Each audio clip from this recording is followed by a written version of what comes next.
Today we're going to talk about the Saab IQon system. What is it? What was it? And does it still exist today? We know the Saab IQon infotainment system was Android based, and well, you could keep track of your personal life with your different apps as well as controlling the car. You know, and also electric cars were coming up, and you could manage functions with this Android-based system. Saab was really ahead of their time with this system. We're going to take a little further, deeper look at the Saab IQon system, but you have to imagine yourself transporting 11 years back in time to 2011. At the time, this was really new and revolutionary, but today you see it in every car, even an Opel. Well, maybe not a Dacia, but that's not a car. And we will also check out what happened with the Saab IQon system. Does it still exist? And where are the people who created it today? And what if you're distracted when driving, when playing with the touchscreen? What would you do then? This is interesting. This was a comment made on Saab's United page. But let's check the latest car from Mercedes. Houston, we have a problem. You don't see one screen, you see like 3 screens and a heads-up display. So I think we would be fine. But first of all, I want you to watch the 1.5 minute presentation of the Saab IQon system, if you haven't already seen it. But here is the presentation from Saab. Imagine an alternative future. A future where your car effortlessly unites with your life. We did.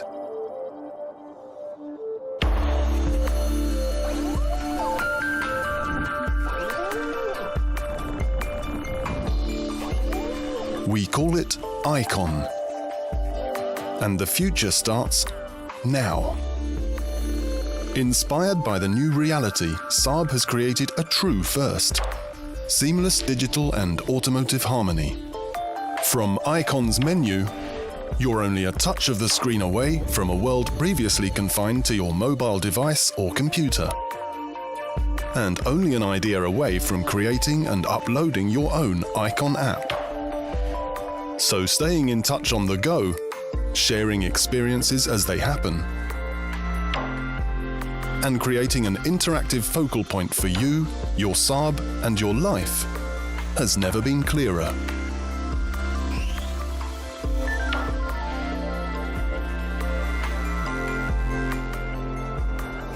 We've seen the way forward.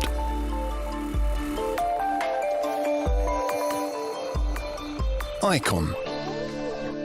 The future starts now. So, what happened with the Saab IQon system? Well, firstly, it was introduced in March 2011, and we could see it on the new car, the Saab Phoenix by Jason Castriota.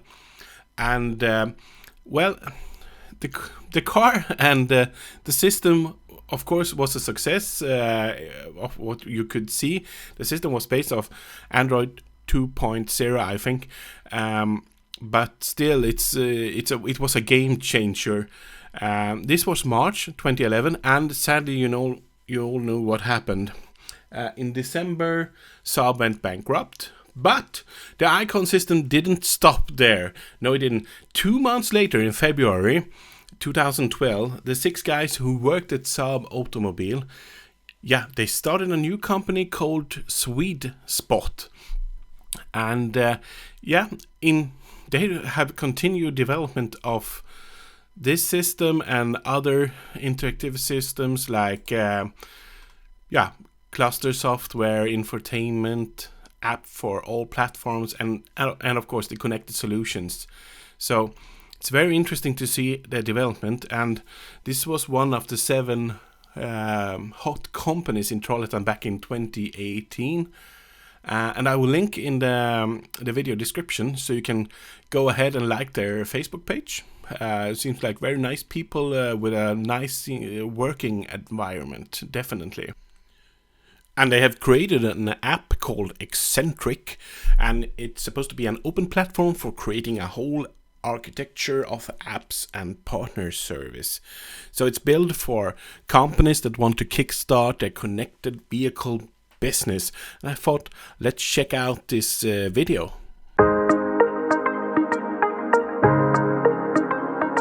Today, we keep track of everything in our lives right at our fingertips. If it concerns you, it's there, in your phone, tablet, or watch. Now imagine your car playing a part in that digital life of yours, being seamlessly integrated and simplifying your everyday life. Your car talks all the time. Now you can get to know it on a deeper level, understanding the needs before they turn into problems and avoiding interruptions in your life caused by your car. It's not all about the brand new premium cars anymore. Now you can make informed decisions based on your car's actual health status, even if it's an old one. Imagine your workshop keeping track of your car's maintenance needs. Imagine your car insurance being customized for you automagically. Imagine a sensor network of connected cars communicating temperatures, slowdowns and conditions to each other, enabling us to choose the best route for our adventures. Imagine possibilities. Welcome to tomorrow.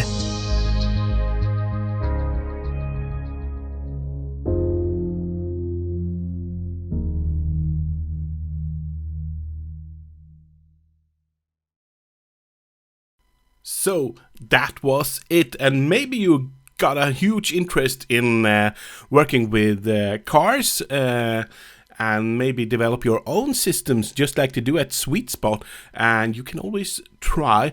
It's always interesting to learn new stuff, so I will leave you with a video explaining the CAN bus and OBD2 and links in the description, of course.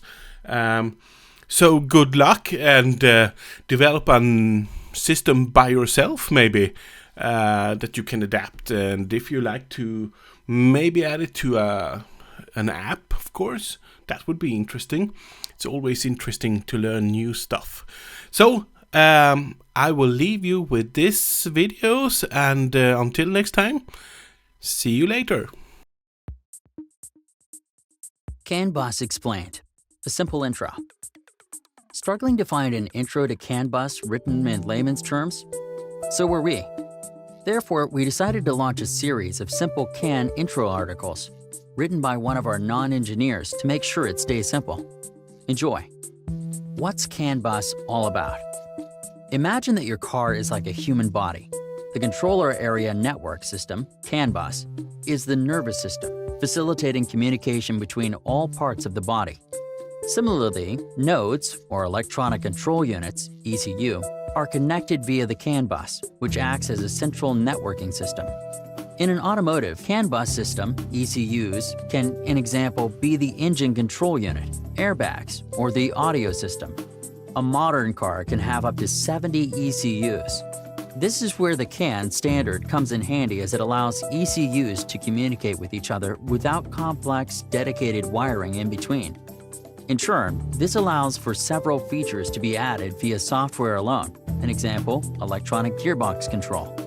Indeed, that is the primary purpose of CAN, to allow any ECU to communicate with the entire system without causing an overload to the controller computer. But why is CAN so popular? 5 key reasons. 1. Low cost. ECUs communicate via a single CAN interface, in other words, not analog signal lines, reducing errors, weight, cost. 2. Centralized. The CAN bus system allows for central error diagnosis and configuration across all ECUs. 3. Robust. The system is robust towards failure of subsystems and electromagnetic interference, making it ideal for, an example, vehicles. 4. Efficient. CAN messages are prioritized based on IDs so that the highest priority IDs are non-interrupted. Critical. An example, vehicles. 5. Flexible. Each ECU contains a chip, allowing it to receive all transmitted messages, decide relevance, and act accordingly. This allows easy modification and inclusion of additional nodes such as CAN bus data loggers. The CAN bus history in short. Pre-CAN car ECUs relied on increasingly complex point-to-point wiring. 1986, Bosch developed the CAN protocol as a solution, releasing it at a SAE Congress. 1991, Bosch published CAN 2.0 Inclusion, CAN 2.0A 11-bit, and CAN 2.0B 29-bit. 1993, CAN is adopted as international standard, ISO 11898. 2012, Bosch released the CAN FD 1.0, aka CAN with flexible data rate. Today, almost every new European car comes with a CAN bus system, and it is used broadly in trucks, buses, industry vehicles, ships, planes, and industrial automation. Further, more exotic cases include drones, radar systems, submarines, or even prosthetic limbs. Looking ahead, the CAN bus system will stay relevant, and most likely even more so with the rise of example cloud computing, Internet of Things, IoT, and autonomous vehicles. What does a CAN message look like? To understand how the CAN bus system works, let's break down the messages sent over the network. The 11-bit identifier, CAN 2.0A messages, look similar, but with shorter CAN IDs. The 8 key parts of a CAN message are as follows. SOF. The start of frame is a dominant 0 to tell the other ECUs that a message is coming. CAN ID contains the message priority as well as functional address, an example, RPM, wheel speed. RTR, the remote transmission request, allows ECUs to request messages from other ECUs. Control informs the length of the data in bytes, 0 to 8 bytes. Data contains the actual data values, which need to be scaled or converted to be readable and ready for analysis. CRC, the cyclic redundancy check, checks data integrity. ACK, the ACK slot indicates if the CRC process is okay. EOF marks the end of the CAN message. That's a lot, but only 3 are practically relevant in most data logging scenarios: the CAN ID, the control, and the data field. This is also why you typically only see these in CAN bus data output. CAN provides the basis for communication, but not a lot more. For example, the CAN standard does not specify how to handle messages larger than 8 bytes or how to decode the raw data. Therefore, a set of standardized protocols exists to further define how data is communicated between ECUs of a given network. Some of the most commonly encountered standards include SAE J1939, OBD2, and CAN Open. SA J1939. This is the standard in vehicle network for buses, trucks, and other heavy-duty vehicles. All J1939 messages rely on the extended 29-bit CAN identifier.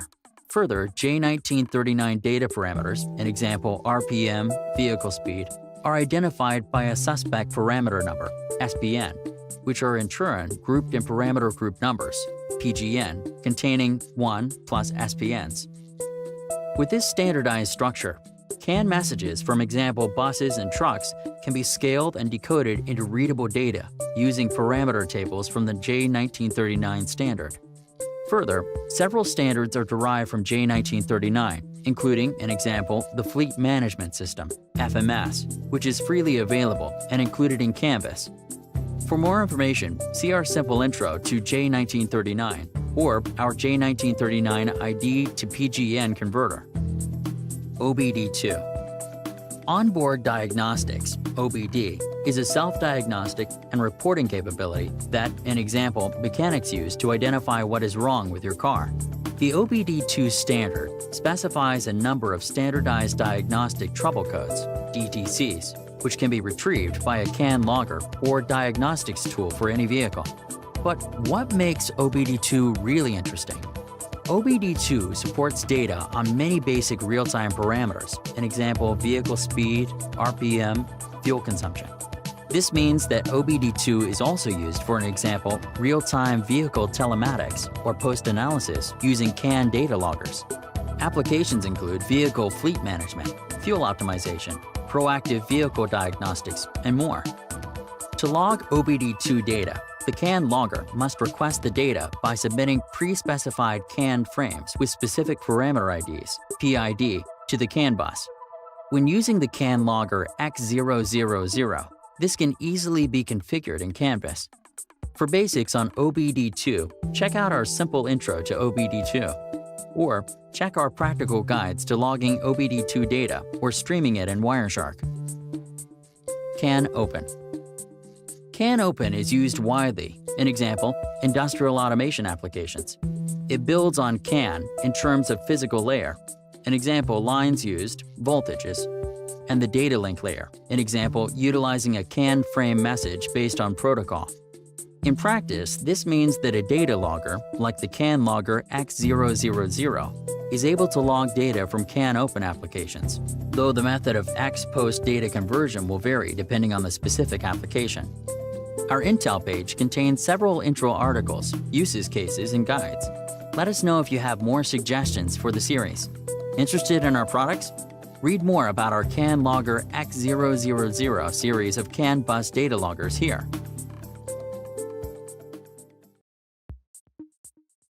OBD2 Explained.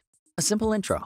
In this guide, we introduce the onboard diagnostic protocol, including the OBD2 connector, the OBD2 parameter IDs, or PIDs, and the link to CAN bus.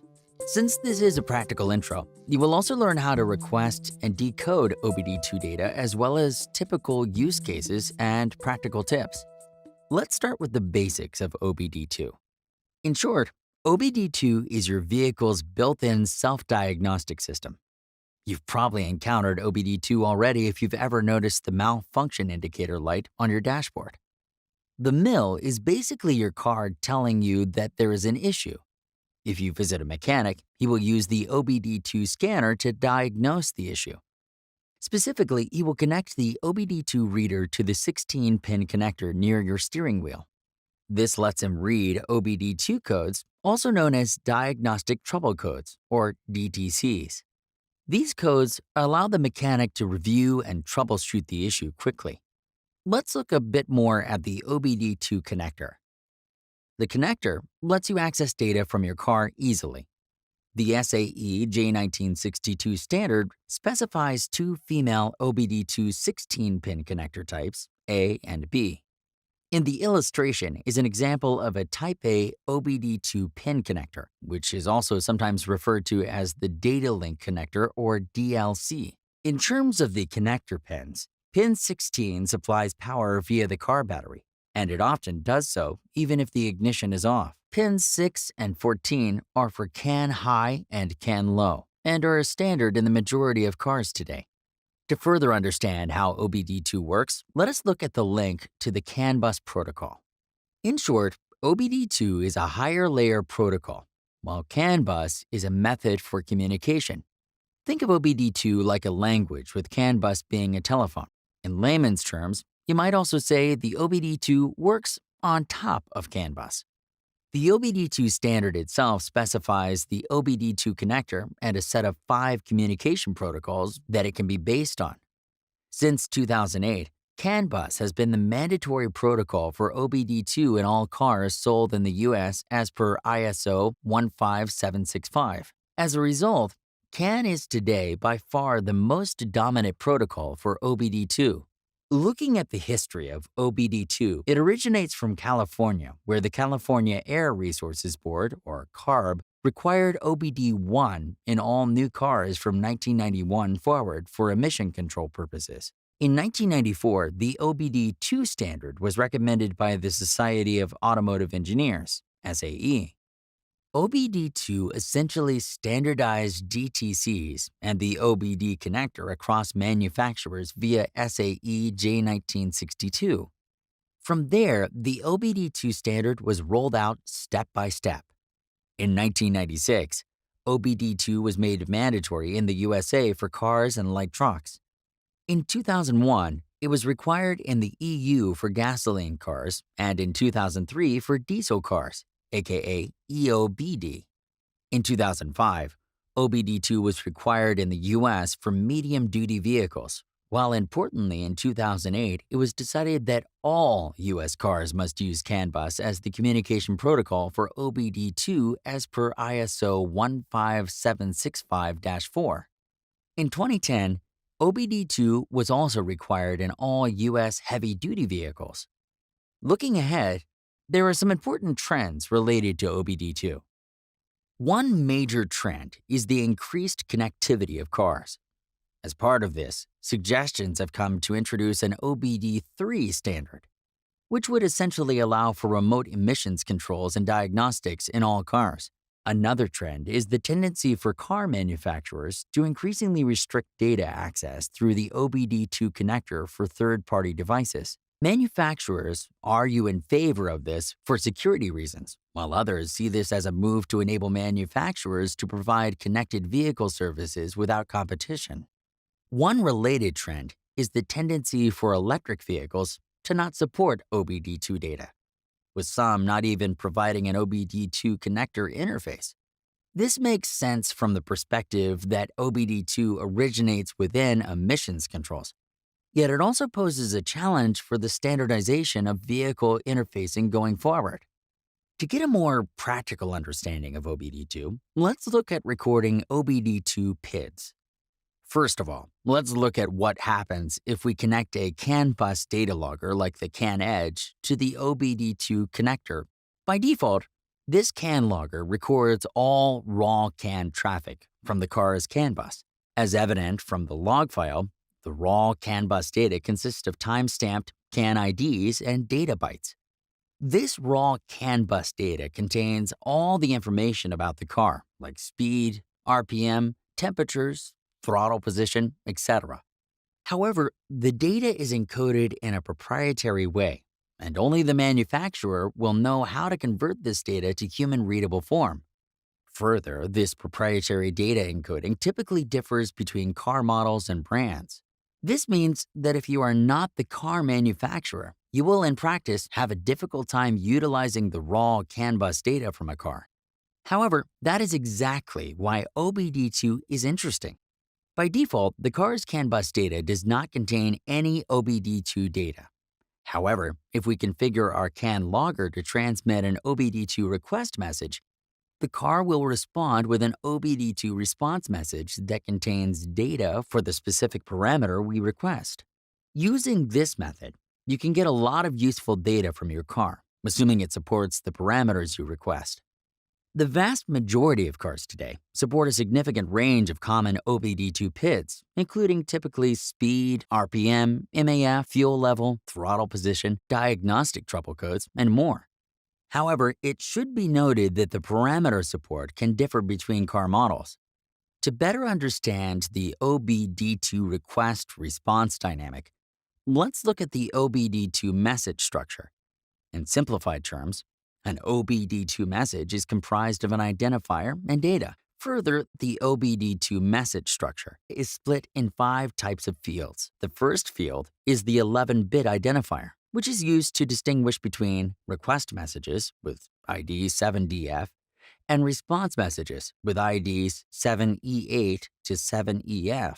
In practice, you'll typically see responses with the ID 7E8. The second field is the length. This simply reflects the number of remaining data bytes used in the payload. The third field is the mode. For OBD2 request messages, this will be between 01 to 0A. For OBD2 responses, the 0 is replaced by 4, so that the mode will be 41, 42, up to 4A. There are 10 modes as described in the SAE J1979 OBD2 standard. Mode 1 shows current data and is used for looking at real-time parameters like vehicle speed and RPM. Other modes are, for example, used to show or clear stored diagnostic trouble codes and show freeze frame data. The fourth field is the OBD2 PID. For each mode, a list of standard OBD2 PIDs exists. For example, Mode 01 contains the PID 0D, which reflects vehicle speed. For the full list, check out the OBD2 PID overview. Each PID has a description, and some have a specified min, max, and conversion formula. The fifth field is the data byte section, represented as A, B, C, and D. These contain the actual parameter data. To see this in practice, let's look at a request and response CAN message for the PID 0D, aka vehicle speed. In this case, the response message has a payload value of 32 in hex, and the rest of the data bytes being unused. If we look at the OBD2 PID description for vehicle speed, we'll see that the conversion formula is simply to take the payload and convert it to decimal form. In this case, the decimal value is 50, meaning that the speed of the car at the time of the response was 50 kilometers an hour.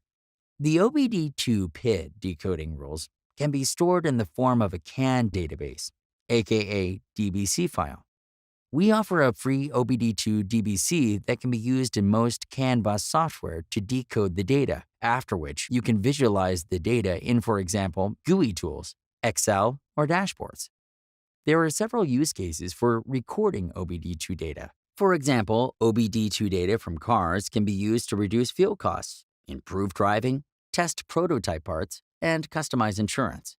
Another use case is predictive maintenance. Here, IoT devices can be used to record OBD2 data, which can be used in predicting and avoiding breakdowns. Finally, OBD2 data loggers are also increasingly being used as black boxes. Here, historical OBD2 data can be used to analyze and diagnose specific events.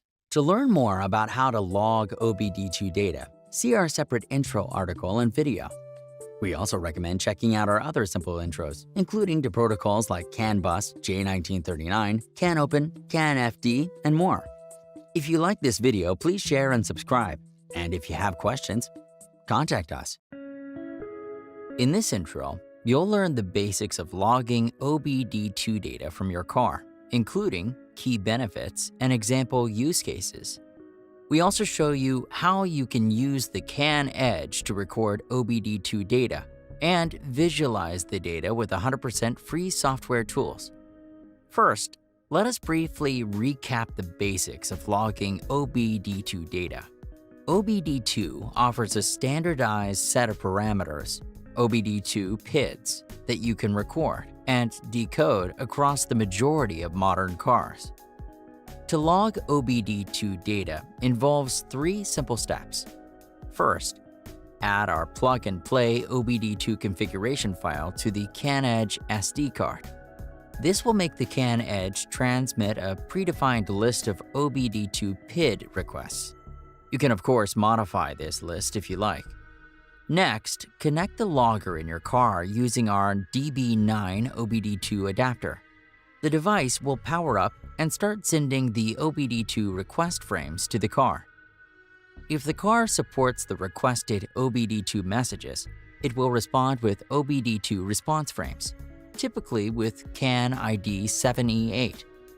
Finally, disconnect your device and extract the log files from your SD card. You can now decode the data via the 100% free software tools and our free OBD2 DBC file. For example, you can analyze your OBD2 data via the Asam MDF GUI tool. Or you can convert the log files to other popular formats, like vector ASCII or peak trace. You can also automate your data processing via the easy-to-use Python API, or set up customizable browser dashboards. For more details on the CAN Edge, check out our 3-minute intro video. In practice, there are several benefits to logging OBD2 data. First of all, OBD2 data provides insights into your vehicle and part performance. This can be used by automotive OEMs to help develop and optimize new prototype vehicle parts in the field. Further, rare issues in cars may occur while driving, but not during the maintenance. By logging the OBD2 data, you'll be able to analyze the period around an event to better diagnose the problem. At a fleet level, OBD2 logging also enables driver behavior analysis, fuel cost reductions, reduced breakdowns, simpler compliance, dispute handling, and other valuable benefits to OEMs and fleet managers. A common practical OBD2 use case for OEMs is to log data during late-stage prototype field tests. This often involves recording data over multiple months. As an OEM, you'll often need to log both raw proprietary CAN bus data and OBD2 data in parallel. In some cases, it may also be relevant to request proprietary OBD2 PIDs and UDS multi-frame messages. The CAN Edge 1 is perfect for long-term logging as you can fully customize CAN ID filters, transmit lists, data compression, cyclic logging, and more. In other use cases, remote and automated OBD2 data collection is required, for example, in car fleet telematics. Here, the CAN Edge 2 lets you easily log data to an SD card and auto-push it via a Wi-Fi access point to your own server. The Wi-Fi can be a router in a garage or a 3G, 4G USB hotspot powered by the car or the CAN Edge 2 second port.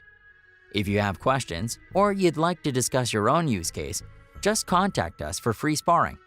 So, are you ready to log OBD2 data from your car? Then head over to our website to learn more and get your CAN Edge today.